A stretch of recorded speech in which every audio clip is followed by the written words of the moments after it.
The reunion. The prophet Joseph had invited his father Jacob and his relatives to Egypt, and soon after the prophet Jacob headed for Egypt with his family. The king was also informed that they were to arrive, and he, the prophet Joseph, and 4,000 soldiers went to welcome them outside the city. The prophet Joseph was getting more and more excited as the moment of being reunited came near. Suddenly, the group could be seen. The prophet Jacob was coming, leaning on his eldest son Yehuda. When the prophet Jacob and Joseph came face to face, first Joseph greeted and said, "Salam to you who has eased my pain." Son and father hugged each other, and in an instant everyone began celebrating. The feeling of sorrow from being parted from his son was now overtaken by the happiness of being reunited with him. The prophet Joseph told his father and mother to rest for a while. They then talked for many hours. The prophet Joseph then took his father and mother to his palace in Egypt and settled them there. He also found proper homes for his brothers. After this was done, the prophet Joseph sat down on his throne and showed his mother and father their places next to him. All the brothers bowed down to the prophet Joseph in order to show their respect. That bow was not one of worship, but one that was done for respect. It was normal in those days to show respect to those other than Allah in this way. Looking at this sight, the prophet Joseph remembered the old days all of a sudden. He was saved from the well and was sold as a slave after being brought to Egypt. Many years after he was raised as a child in the Aziz's house, he was thrown into jail because of not giving in to Zuleha. He had spent 12 years in prison. However, during that time the prison turned into a place where he worshipped. He was released from the prison after he interpreted the king's dream. He was then appointed as the Aziz of Egypt, and now his brothers were showing their respect to him. The dream he saw as a child had turned out to be true. The prophet Joseph couldn't resist revealing his thoughts and feelings to his father, saying, "Dear father, the dream I saw as a child became true." He then continued, "Allah appointed me as the Aziz after I got out of the dungeon. Satan came between me and my brothers with his evil. He caused us to be separated for so many years. However, great Allah has reunited us once again.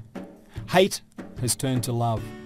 Without a doubt, He knows everything and makes everything happen for a reason.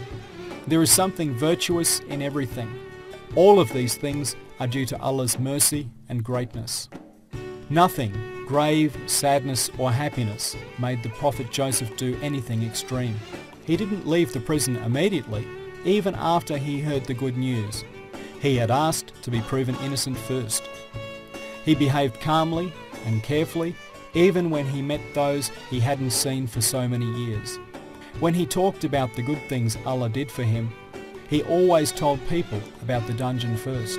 He never talked about the incident with the well in order not to offend his brothers. By doing so, he was showing them respect and giving them a lesson in life. The prophet Joseph's wish to die. The prophet Jacob had become reunited with his son after many years of sadness and heartache. He had started to live a happy life at the prophet Joseph's palace. After a happiness that had lasted for 24 years, like every human, the prophet Jacob's time had come to leave this world. While living his last moments, he gathered his sons by his side and said, "Dear children, what will you worship after I pass away?" His sons replied, "We will worship Allah as you and our ancestors Abraham, Ishmael and Isaac did. We are Muslims who have surrendered ourselves to Him. We know no other God but Allah." The prophet Jacob then passed away peacefully. His sons had promised him that they would believe in Allah and always follow the right path. The prophet Jacob had a wish to be buried by his father, the prophet Isaac, when he died. When he passed away, the prophet Joseph was buried there. The prophet Joseph never stopped being patient and calm even then. Allah had granted him the rule of Egypt, and he had done his duty as was expected of him. His heart was always with Allah, even when he did something else. There was no one happier on this earth than the prophet Joseph. He had reached his moral and material wishes. As well as being a ruler, He had all of his loved ones at his side. He was living a paradise on earth.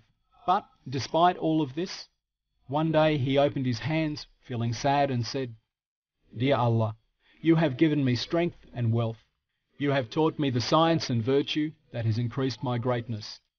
I now realize that the life in this world is like a dream that comes true. The Creator of earth and skies, you are my helper in both worlds. Take my life as a Muslim and grant me good in the other world as you did my ancestors.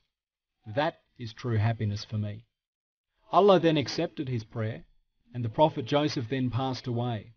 While the world of the spirits was having a feast, Egypt was in a deep sorrow. There were discussions and disagreements about where the Prophet Joseph was to be buried. Finally, they put him in a marble coffin and put it in the River Nile. The Prophet Joseph gave a great lesson when he asked to die, though he had everything. He was pointing out to the fact that true happiness and pleasure of life is beyond this world. He was warning the people to be careful in this world. The Prophet Joseph gave a dinner every 3 days during the famine. When people asked, "Why do you do things like this?" he would reply, "How can I understand the condition of the poor people coming here in hunger if I am not hungry?" Lessons to be learned from the Prophet Joseph's life. There are many lessons to be learned from the Prophet Joseph's life. Let's examine them here. The lesson of virtue. The Prophet Joseph's feeling of virtue was at its highest. For that reason, he had refused Zuleika's indecent proposal many times. He even accepted going to prison and suffering in order to protect his virtue. The lesson of fidelity and loyalty. The Prophet Joseph's refusal of Zuleika's advances shows his fidelity and loyalty. He never thought of betraying the person who had opened his home to him and gave him his wages when he came to Egypt as a slave. The lesson of patience. The Prophet Joseph's life is a lesson which shows the glory of patience. The Prophet Joseph got through many difficult days and as a result came to be the head of a palace from being in a dungeon because of his patience. The lesson of being good. The Prophet Joseph's life contains many instances where there are lessons of good deeds to be learnt. The lesson of forgiveness. One of the big lessons to take from the Prophet Joseph's life is to forgive those who have done bad things and respond with good.